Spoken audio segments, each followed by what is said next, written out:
Continuando con el tema que estuvimos viendo la semana pasada sobre nuestro adversario, sobre el gran obstáculo entre Dios y nosotros, eso significa la palabra diabolos, el obstáculo o el gran obstaculizador, y también en otro sentido semántico, el padre de la mentira, como nuestro Señor Jesucristo lo bautiza en una de sus tremendas reprimendas a la clase farisaica de los altos jerarcas israelitas de su época.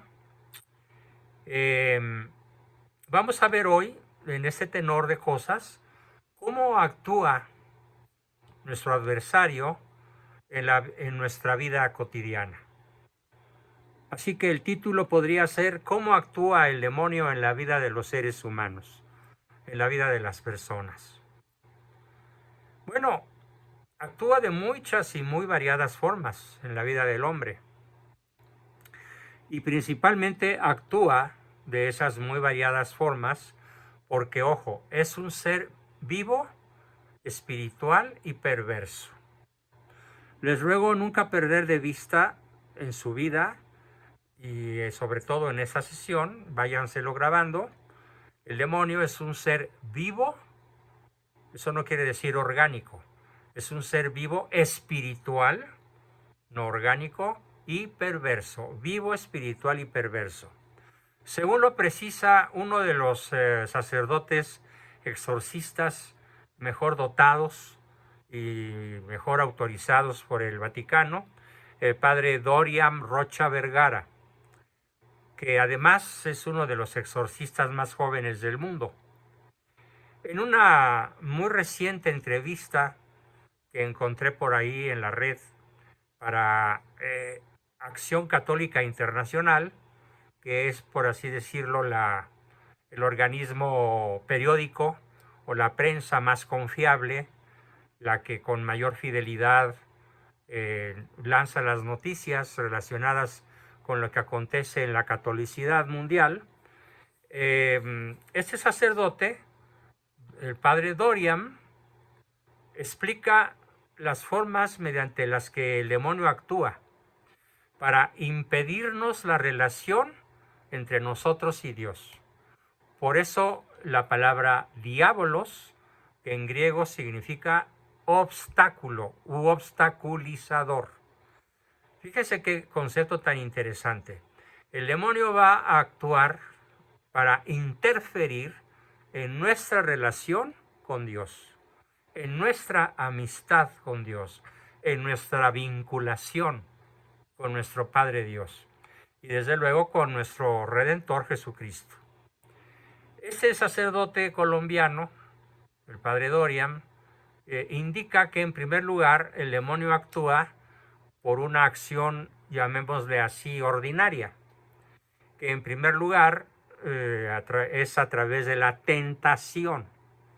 Es su manera primigenia, su manera más inicial u ordinaria, es la tentación, que se puede definir como la incitación al pecado, bien sea por la persuasión, bien sea por la propuesta de algún bien material o placer sensorial.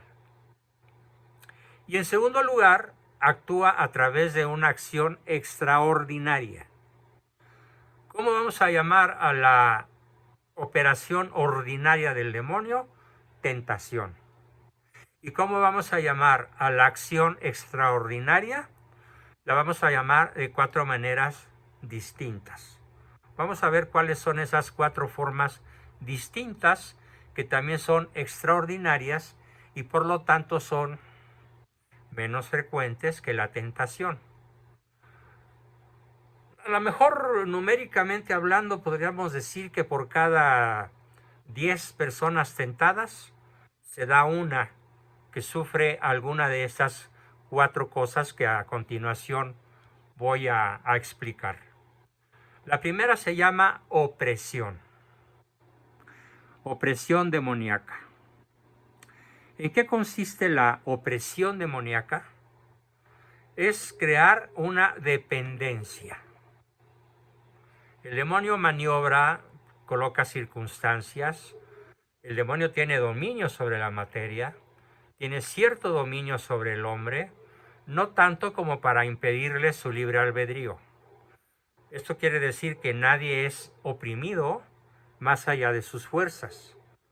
Pero si nosotros estamos débiles porque no vivimos en gracia, porque no oramos, porque no hacemos penitencia, porque no tenemos un espíritu de servicio a los demás, porque no frecuentamos los sacramentos, entonces somos fácilmente presa de la opresión demoníaca, que consiste en crear una dependencia. ¿Cuáles son las dependencias más frecuentes? Alcohol, drogas, sexo desenfrenado o promiscuo, ludopatía. La ludopatía se define como una adicción a los juegos de azar, ahora particularmente a lo que se llama bingo o a lo que ofrecen los centros donde se juega. Se generan infinidad de personas con ludopatía, que es una psicopatología del juego. En el ludopatía, que a la persona que la padece le impide levantarse de la mesa cuando empieza a perder e irse. Y la ludopatía también hace que las personas incluso lleguen a vender su casa, su auto, su mujer, como me ha sucedido que lo he conocido en pacientes míos, con tal de poder seguir teniendo recursos para jugar. Dentro de la opresión demoníaca también se puede dar la obsesión por el dinero, y todo esto, dependencia del alcohol, de las drogas, del sexo desenfrenado, de la ludopatía o de la obsesión por el dinero, tiene como punto de partida las heridas emocionales, sufridas muy probablemente durante la niñez. Esto nos lo dice otro sacerdote, el padre Rocha, también colombiano, que además ejerce la psicoterapia de una manera muy brillante y muy completa, y nos indica que en su experiencia clínica, las personas que han sufrido heridas graves durante su niñez son más vulnerables a crear este tipo de dependencias que con cierta facilidad se van a llegar a conducir o a concluir como lo que llamamos opresión demoníaca, que son dependencias. Bien, esa es la primera forma extraordinaria. La segunda forma extraordinaria se llama infestación, o en plural, infestaciones. También recibe el nombre de contaminaciones. Por ejemplo, estos dos presbíteros, tanto el padre Damián como otros cuyo nombre en estos momentos se me escapa, pero ya me lo recordarán ustedes, nos hablan de qué significan las infestaciones. Nos asegura que suelen contaminarse lugares, ropa, vestidos o alimentos a través de entierros, de ritos vudú, de ritos en donde hay muñecos que representan el cuerpo de la persona o alimentos que crean trastornos. Sí, es lo que podríamos llamar la brujería negra, la magia negra, que existe, por supuesto. El demonio, por permisión divina, Dios sabe por qué lo permite, digamos que se apodera de cierto tipo de personas supersticiosas. Hay en México ciudades enteras dedicadas a esto, como los Tuxtla. San Andrés Tuxtla, por ejemplo, es una de esas ciudades en Veracruz, en donde la gente pudiente, los gobernantes, los presidentes, y no solo de México, de muchas partes del mundo, acuden a que les lean la mano, el tarot, a que, sí, ya me dieron el nombre, el padre Gabriel Amort. Gracias, Rodrigo, muy buena tu aportación y muy oportuna. Entonces, a través de entierros, vudú, muñecos, etcétera, logran hacer daño, logran infestar lugares, ropa, vestidos o alimentos. Aquí a unas cuantas cuadras de la casa de ustedes existe una mansión enorme y curiosamente, cuando nosotros andábamos buscando casa para rentar y después comprar, que es la actualmente propiedad donde el Señor nos concedió vivir, después de más de medio siglo de esfuerzos, finalmente pudimos hacernos de nuestra casa. Pero antes de esta casa visitamos, bueno, mi esposa visitó, dice ella, y se lo creo, como 50 casas diferentes por la zona occidente del Valle de México, eh, principalmente en la zona boscosa, porque es la mejor calidad atmosférica, la mejor calidad de vida, la zona más segura, etcétera. Y nos cuenta ella que en una ocasión entró a una casa que desde que entró le causó escalofríos. Esto fue hace 22 años, en el 2001. Han pasado 21 años. Y sabemos de buena fuente que todas las personas que han entrado a esa casa sienten lo mismo que mi esposa sintió. Escalofríos. Una presencia amenazante, una presencia fantasmagórica. No es que vean cosas, es que sienten que el lugar está infestado. Y en efecto, cuando yo entré, y yo soy una persona particularmente escéptica de este tipo de cosas,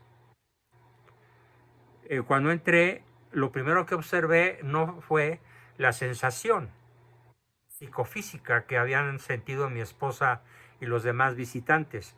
Lo que yo observé fue una gran sala redonda con una mesa en el centro y que parecía una piedra dedicada a sacrificios humanos.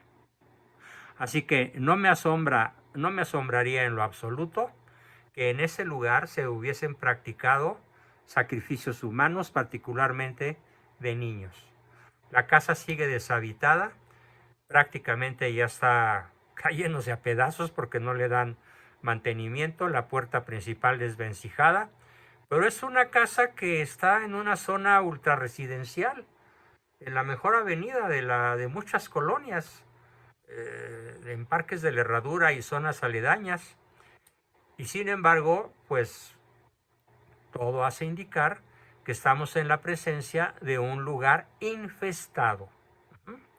Lo pongo como una experiencia personal y haciendo la aclaración de que lo digo con absoluta certeza de decir verdad, contradiciendo mi propio escepticismo respecto de este tipo de cosas.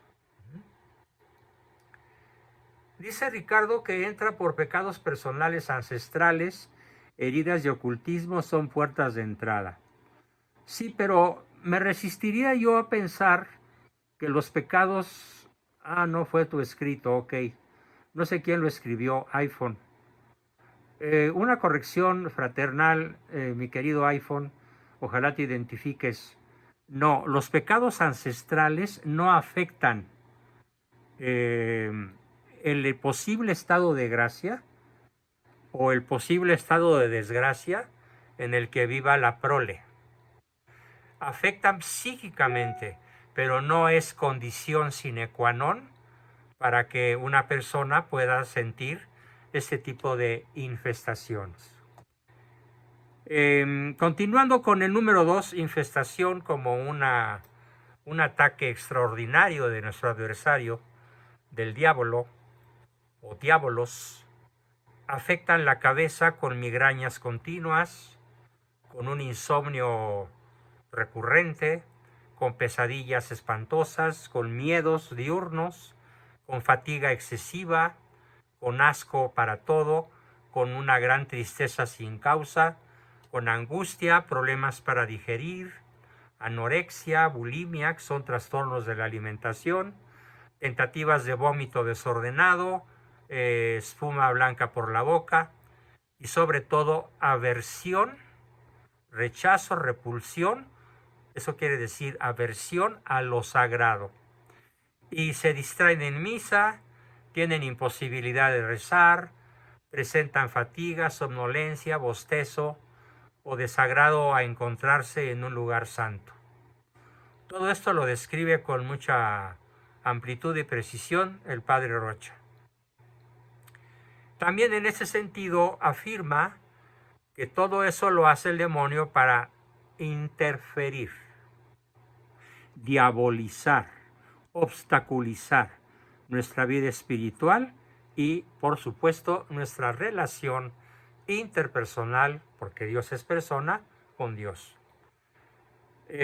Lo cito textualmente: el demonio ataca las emociones y el espíritu con inquietudes, con opresión, cólera, odio, miedo, obsesión, celos, tristeza, confusión, indecisión, pérdida de memoria, imposibilidad de concentrarse, etcétera, etcétera, etcétera.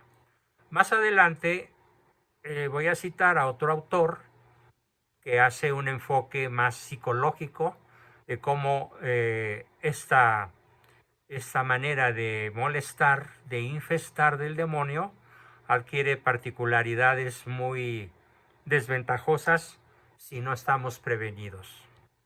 ¿Qué pretendo con esta sesión o con esta serie de sesiones dedicadas a conocer a nuestro adversario? Pues pretendo lo que nos dice Cristo a cada rato: mirad, velad y orad para no caer en tentación. Usa esos tres verbos nuestro Señor: mirad, velad y orad para no caer en tentación. La número 3 de las afectaciones extraordinarias va a recibir un nombre que probablemente muchos no sepan su significado.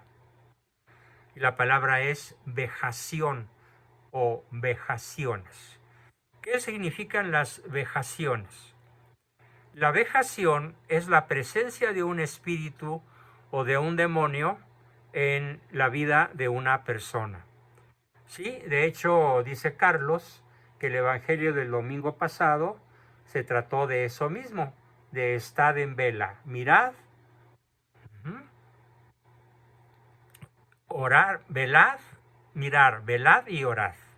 O sea, la observación del entorno, la velación del espíritu y la oración que clama misericordia, que clama la gracia del cielo, o el perdón también en un momento dado.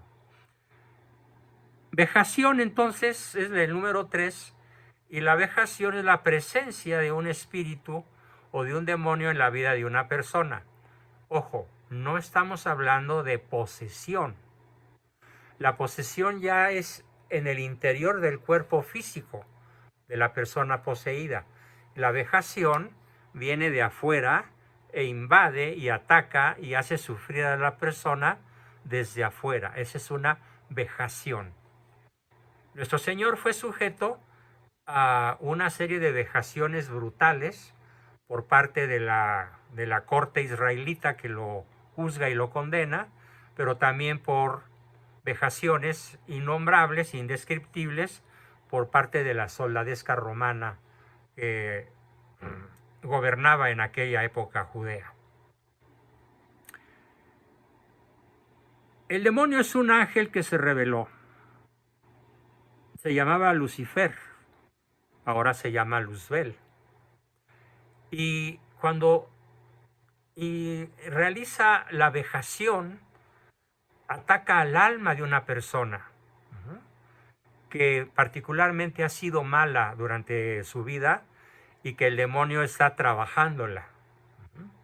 Esta vejación puede causarle a la persona que está siendo vejada, V chica y J, vejada, la persona pecadora en malas circunstancias anímicas, espirituales, alejado de la gracia, de los sacramentos, de la oración, sufre enfermedades, sufre espíritus que lo llevan a la ruina, a la muerte, a la depresión, a sentir que la vida no tiene sentido.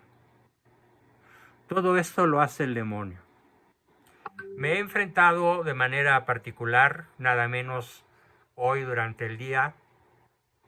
Tuve una sesión con una jovencita de 14 o 15 años que ha sido vejada con un espíritu que la incita al suicidio. Y la lucha para que esa personita de tan escasa edad abandone la idea del suicidio, dice Luis Rivera, yo pasé por eso. A la hora que estemos platicando con el grupo, mi querido Luis, ojalá pudieras contarnos tu experiencia. Habla esa personita de apenas 14 o 15 años que se siente arruinada, que se siente tentada a suicidarse, que se siente deprimida, que no le haya sentido a su vida. Bien, todo eso puede ser. No afirmo tajantemente que lo sea, pero puede ser una experiencia vejatoria provenida de un espíritu maligno. Y como se lo dije a ella, si esto es así, es por permisión de Dios para que fortalezcas tu espíritu y busques el escudo de la gracia mediante la confesión. Y le pregunté, ¿cuánto hace que no te confiesas? Y me dijo, pues hice mi primera comunión a los 7 años y es la única vez que he comulgado. Imagínense. ¿Y cuánto hace que no te confiesas? Igual. Me confesé para hacer mi primera comunión y desde entonces no he vuelto ni a confesar ni a comulgar. Entonces le dije, ¿tus papás no te han hablado del pecado? No. ¿De nuestro Señor Jesucristo? No. ¿De que corre riesgo tu alma de condenación eterna? No.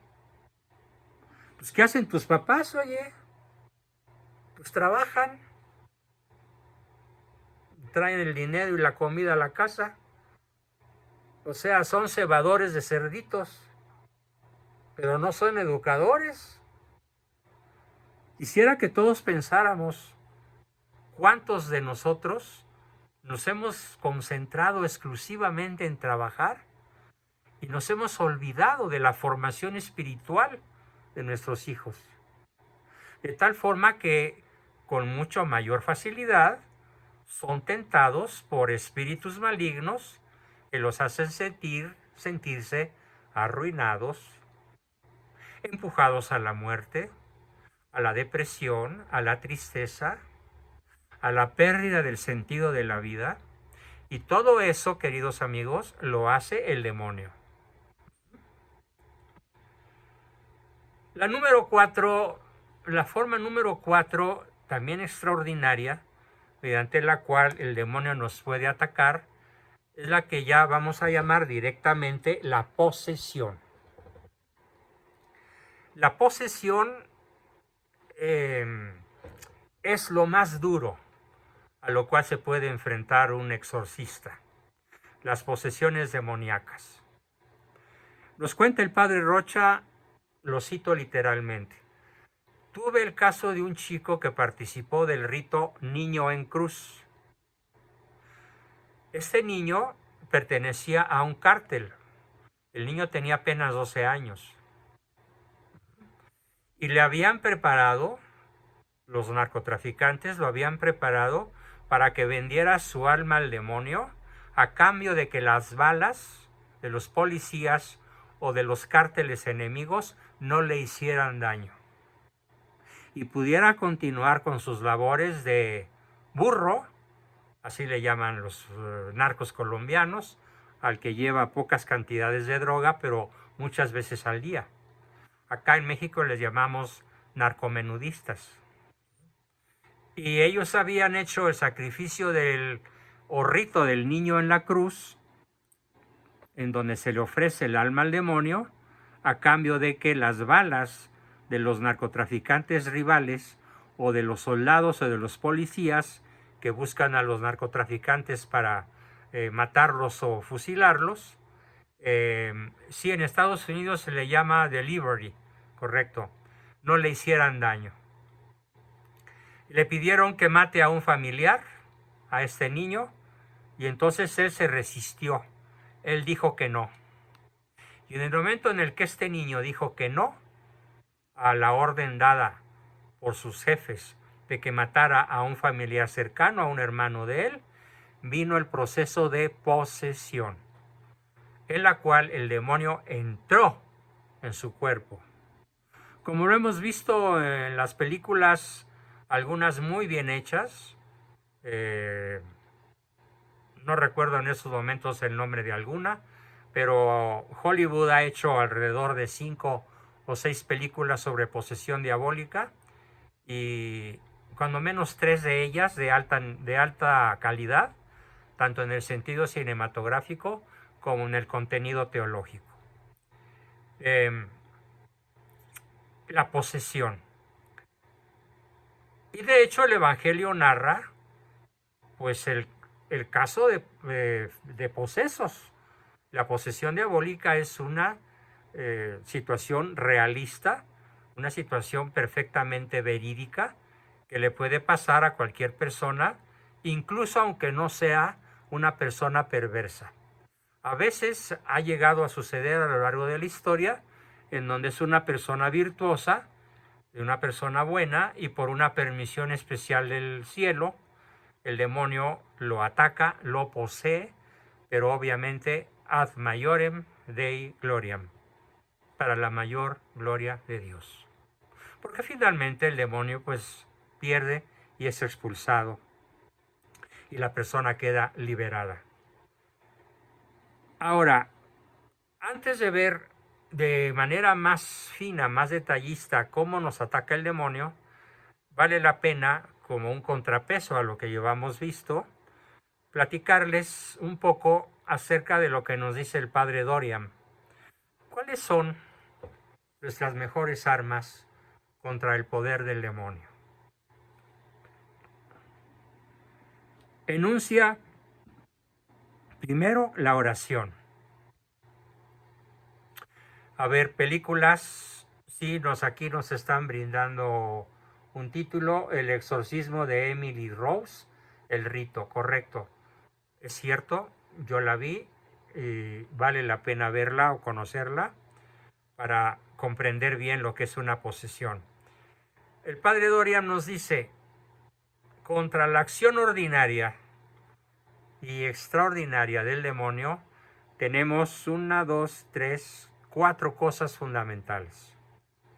La oración, la vida de gracia, los sacramentos y la que para mi gusto es la más importante de todas, un amor profundísimo a la Virgen María, expresado en el rezo cotidiano del Santo Rosario. Los sacramentales también, aunque lo son en mucho menor potencia.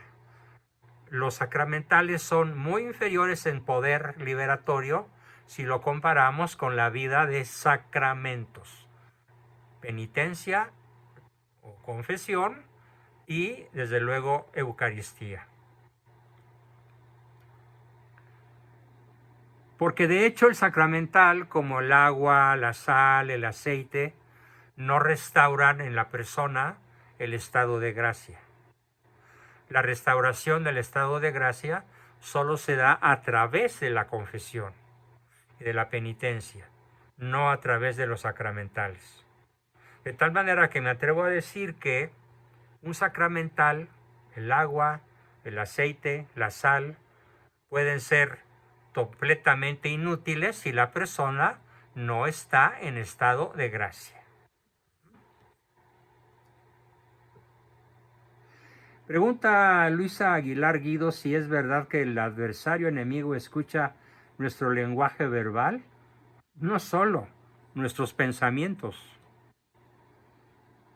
Cuando se los comunicamos, cuando estamos en desgracia de Dios y en gracia, por así decirlo, del demonio, él conoce bien nuestra personalidad. Bastante mejor que cualquier psicólogo la pueda conocer. Porque el demonio, en términos de inteligencia, es un genio. Al lado de cualquier ser humano, por inteligente que sea, el demonio nos rebasa en inteligencia miles de veces, como espíritu puro que es. Nos platica el padre Rocha que el demonio no soporta la presencia de la Virgen María en nuestras vidas por 4 razones. La primera, por la humildad de María.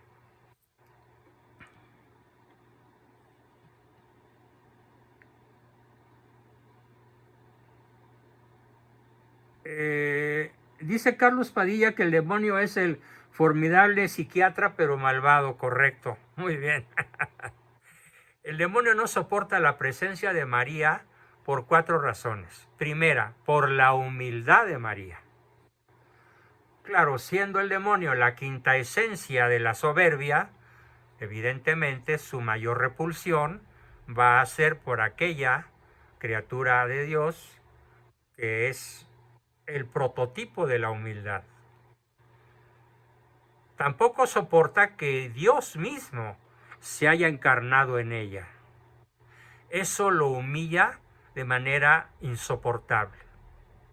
Lo humilla demasiado.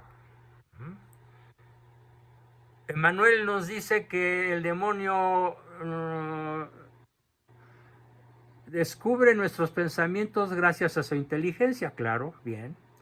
Justamente lo que acabo de explicar. No soporta pues que Dios se haya encarnado en María y eso lo humilla demasiado. Una segunda cosa es la pureza de María. Lo ofende de manera muy, muy brutal, porque él es un ser sucio y bajo, al que le encanta la merde, ¿no? La porquería, la cochinada. No soporta la pureza de María. Tercero, no soporta la obediencia y la sumisión total de María a Dios. Hágase en mí según tu palabra.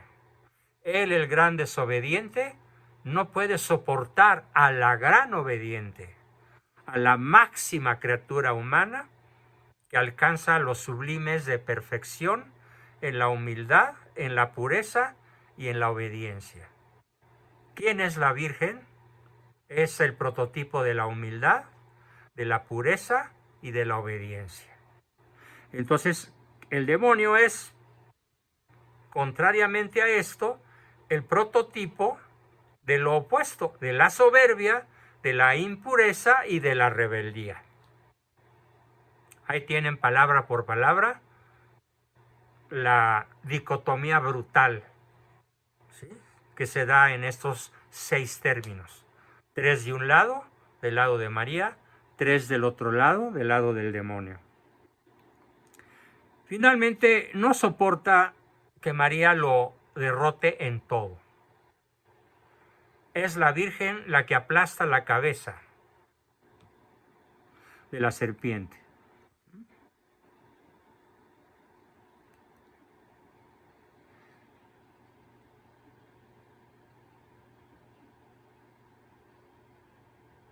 Sí, dice Ricardo lo que yo decía, los sacramentales son tanto cuanto útiles cuanto se tenga una vida de fe sacramental y de oración. Claro, por sí mismos los sacramentales pueden dar algo de ayuda. Bueno, podrían como ser una especie de invitación a las personas que no están en gracia. Pero bueno, en fin, nos regresamos a lo que decíamos sobre María. Ya dije todo sobre María. Y acerca de los santos, hay que decir que los demonios no soportan a San Benito, que fue su principal adversario, a San Juan Pablo II y a San Pío de Pietrelcina. Yo he podido liberar a personas solamente con la presencia de María y terminar con el Magnificat. Nos platica el padre Rocha. Fíjense, El padre Rocha, este gran exorcista colombiano, nos dice: yo he podido liberar a personas de la posesión satánica únicamente con la presencia de María y terminar con el Magnificat, que es la oración suprema a la Virgen María.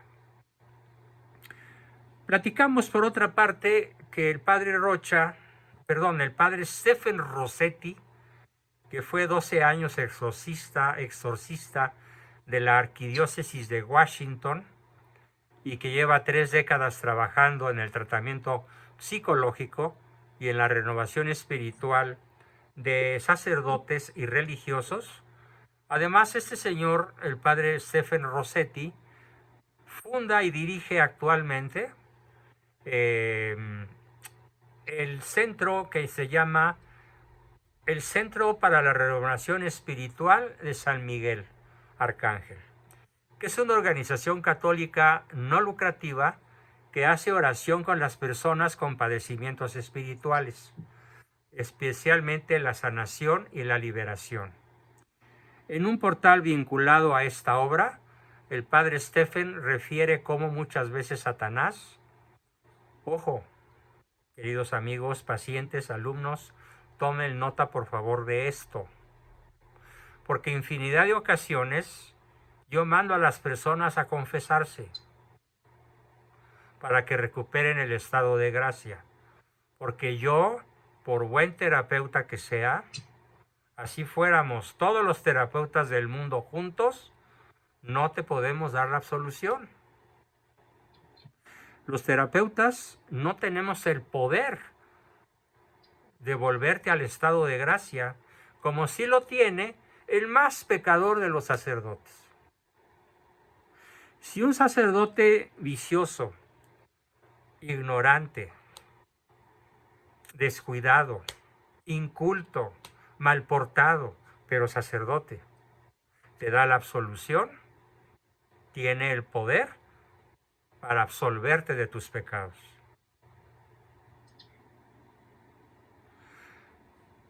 No coincido con que la confesión sea un exorcismo. No, iPhone, no confundas.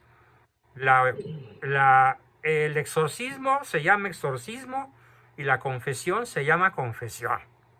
Son dos cosas totalmente diferentes y puede ser que una persona curse 81 años de vida sin haber necesitado, como su servidor, de jamás haber tenido que recurrir a un exorcista. Pero eso sí, la confesión frecuente. No confundamos. Entonces el padre nos platica, el padre, repito su nombre, Stephen Rossetti, nos platica algunas de las debilidades a las cuales nos impulsa el demonio. Las anuncio porque este será nuestro tema del miércoles. ¿Cuáles son estas debilidades?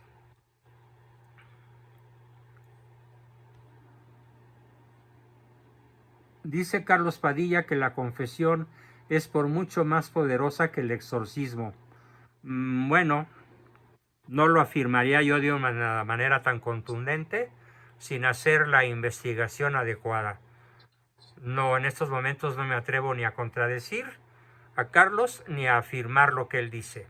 Pero prometo, Carlos, que lo voy a estudiar. Entonces, ¿cuáles son esas debilidades de las cuales el demonio se aprovecha? Engrandece y nos presenta muchas veces como la única salida posible para nuestra vida. Bueno, nos presenta la baja autoestima, los pensamientos depresivos, las ideas desagradables y repetitivas, la ansiedad, el miedo extremo sin causa lógica, las frustraciones que no se pueden manejar ni digerir, la ira explosiva e incontenible. Y muchas veces todos estos fenómenos psicológicos se traducen en varias sugerencias continuas que vienen del demonio y que serán tema de la sesión del miércoles. ¿Eres una persona terrible? no hay esperanza para ti, a Dios no le importas, tu tortura me encargo de que sea interminable, te vas a ir al infierno y sería mejor que de una vez te suicidaras. Estas obsesiones demoníacas son doblemente peligrosas porque Satanás puede ocultarse detrás de las debilidades psicológicas de cada uno de nosotros. Los escrúpulos son una debilidad, pregunta Luisa Aguilar Guido. Sí, los escrúpulos te hacen particularmente vulnerable. Y puede llegar a ser una tremenda tentación demoníaca. Claro que sí, y es un perfil de personalidad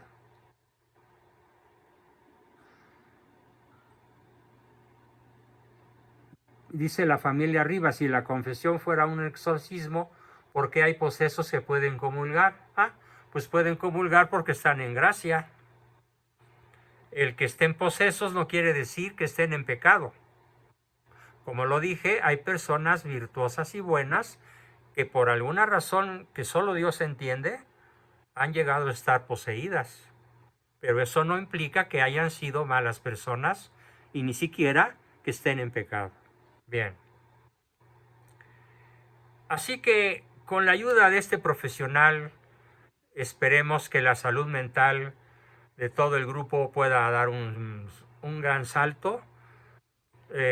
Tanto si tienen una vida espiritual intensa, frecuente y cultivada, como si no, es muy importante que tomen en cuenta que hay ciertos remedios de orden natural, aparte de los de orden sobrenatural, pero la gracia supone la naturaleza.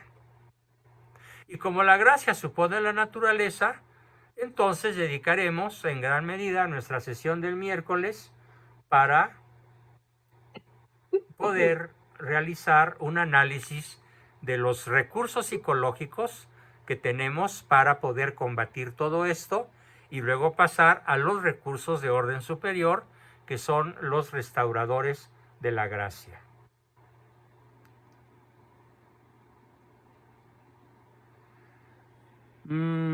Hay muchas cosas como las que acaba de escribir Ricardo que son discutibles. Me parece a veces que estamos muy tentados a hacer afirmaciones que pueden ser temerarias o que pueden ser correctas, pero por ejemplo, si el principal objetivo del exorcismo es el permitir al individuo vejado o poseso el que se pueda confesar, pues ¿qué tal si no? O sea, yo veo muchas restricciones en lo que afirmas, Ricardo. Como se lo dije a Carlos Padilla, prometo seguir estudiando los temas que de pronto brincan y que, claro, la creatividad y la inteligencia y la cultura de muchos de ustedes me obligan a seguir perfeccionando mis conocimientos. Por el momento, a ver qué nos dice por aquí Aarón Álvarez. Deberían compartir también qué hacer en caso de influencias maléficas o diabólicas. Por supuesto, Aarón, con mucho gusto. Cuenta con eso, lo vamos a platicar con mucha calma el próximo miércoles, contestándote directamente lo que quieres que compartamos contigo. Ya Carlos Padilla te está diciendo la oración, pero bueno, no es nada más la oración, es todo un proceso de combate espiritual en el que muchas veces nos vemos necesitados de emprender para poder finalmente cantar victoria. Hasta aquí mi exposición del día de hoy y comenzamos con sus preguntas, aportaciones y demás.